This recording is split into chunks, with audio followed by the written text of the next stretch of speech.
ચલો બાળકો, સરસ મજાનો ગુલાબ બનાવી દ્યો. સરસ. આજે આપણી થીમ શું છે?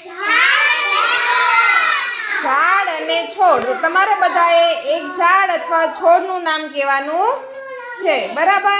ચાલો વિરાજભાઈ.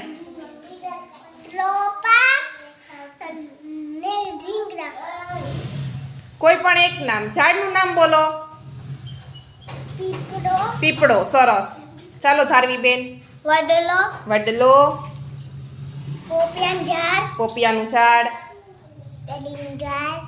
કેરીનું ઝાડ. સરસ. દ્રાક્ષનો વેલો હોય. ઝાડનું નામ પીપળો. સરસ. તમારા ઘરે શેનું ઝાડ છે? કેરીનું. આંબો. સરસ. ચીકુ. સરસ.